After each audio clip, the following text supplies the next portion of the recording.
আমরা যারা মিডল ইস্টে থাকি আপনাদের কাছে একটা অনুরোধ, দেখেন আমাদের এখানে কিন্তু যেমনই আছি সোশ্যাল মিডিয়াতে কোনো কিছু আপলোড করি না।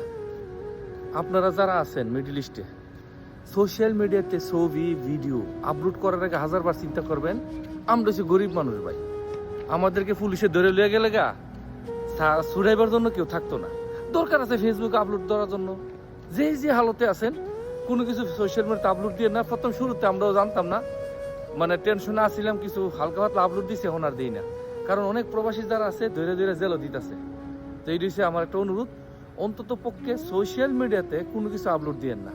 আপনারা তো জানেন এই দেশের আইন কারণ, এই মিডল ইস্টের আইন খুব কড়া আইন।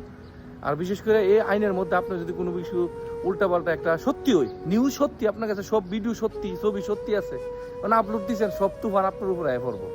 এই জন্য যে হালতি আছেন যে মনে আছেন দরকার নাই, সাবধানে থাকেন, ঘরের ভিতরে থাকার চেষ্টা করবেন, খালি ময়দানে থাকেন না। যতটুকু পারেন বাইরে নিজে বাঁচতে পারবেন না, নিজের তো বুঝেন। অনেক প্রবাসী নতুন আছে ভাই, মনের আবেগে ভিডিও একটা আপলোড মেরে দিয়েছে, ধরে পুলিশ চলে গেছে গা। দরকার আছে। যাই হোক, দোয়া করি আর কি, সবাই ভালো থাকেন। আসসালামু আলাইকুম।